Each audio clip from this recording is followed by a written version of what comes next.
Roach drove a white El Camino. I saw it in my dreams, Scully. What are you saying that means? Well, if RC collected, he wouldn't want to keep them close to him. For a traveling salesman, that means inside the car, right? Jim, you're all set to go for another flight in the air? Yeah, you bet. I got involved in the Air Force. As a kid, I was very interested in flying, and I remember seeing the very first airplane that came along. I've been in love with flying ever since.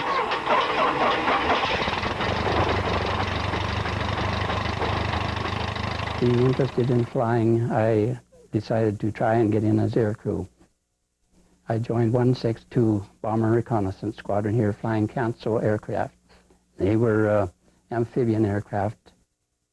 And then we went to Iceland and flew out of Reykjavik in Iceland.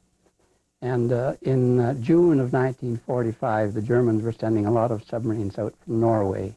And our squadron moved down to Wick in northern Scotland, and we were flying from there.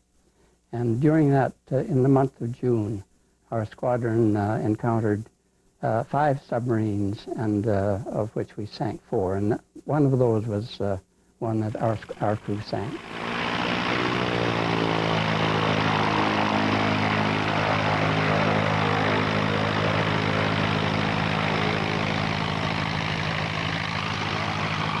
When the war was over, there were a lot of people getting out of the service, of course, looking for jobs, and I had in my mind all along that I might like to stay in flying, but I thought there was a good potential for a flying service of some kind at the airport.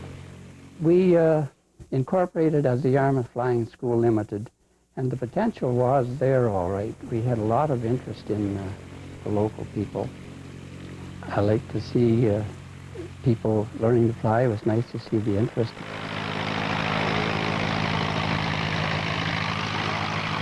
Well, I'm taking Mr. McCrae up sort of to say thank you, Jim, for all of the nice hours of flying that I've had, and for all the things it's done for my family and for other pilots in the local area. Little mag check there, right? Everything's all right there. Fuel's up. Elevation is right. Oil temperature starting to move. Looks great. Yeah, should be just about set to go.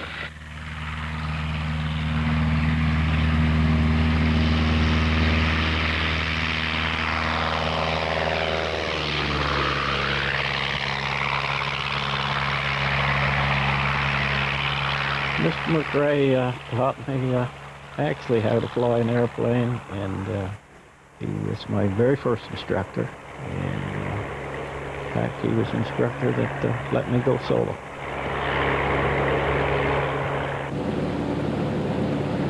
That Canso that landed here just after the war must have been pretty close to here. Right over at this point here. I'll show you where it was beached, Jim. Oh, yeah. I got involved in flying. I believe the first flight was January the 14th, 1951. And I started with the Yarmouth Flying Club. After we make the circle, I'll let you take control, Jim. Okay, Sonny. Mr. McCrae's involvement in the first flying school was probably the whole spark for private aviation in western Nova Scotia. Okay, I've got her. Family got involved in flying mainly because I was a pilot and flying and able to take them for rides and so on. The oldest son actually went through the military, became a test pilot, and joined the Aerospace Engineering Test Establishment in Cold Lake, and flew there as a military test pilot for a number of years. And he's recently retired from the Air Force and become a test pilot for Transport Canada. My next son, he got his private license flying right here out of this little grass strip in a PA-11 that I owned. And he went on and decided that he wanted to become an aircraft maintenance end of the aviation business, and has become Chief Mechanical Inspector for Can Air and Head of Maintenance, Director of Maintenance for their passenger operation, which they use Airbus aircraft in.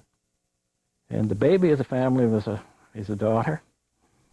She would love to take her pilot's training sometime during her life, but at the present time she is busy in other things. But she does hope to come back someday and finish up her flying. Just figuring out where I am here. I can see the airport over there now. Yeah. I think the kids, you know, they were interested in flying because they had a good many rides in airplanes, and they probably had more rides than they had ice cream cones, you know. So the opportunity was there to really get involved. We seem to be getting some updrafts here. We're gaining altitude without even trying. Yeah.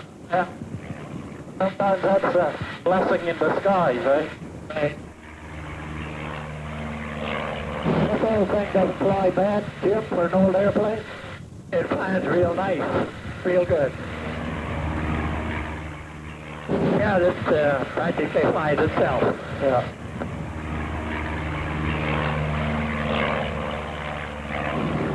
Well, whenever you want to take it in, my door it is. Oh, you ought to be able to line it up.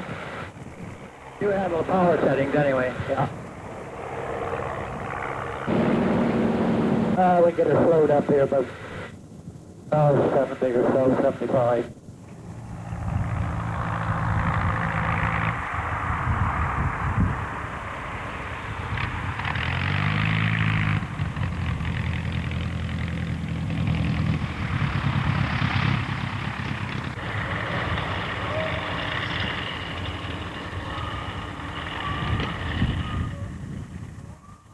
Very nice. You know, Jim, I've still got to say thank you again for your early involvement, and getting me involved in it, aviation, and it certainly has gone in a big circle with my two boys now involved, and who knows where it's going to stop.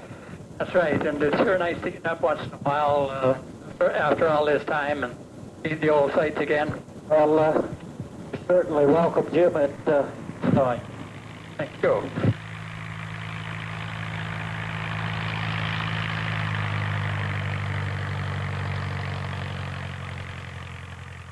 Oh, wonderful. A wonderful story. Boy, those two gentlemen looked like they were having a lot of fun up in there, didn't they? Quite the runway they had.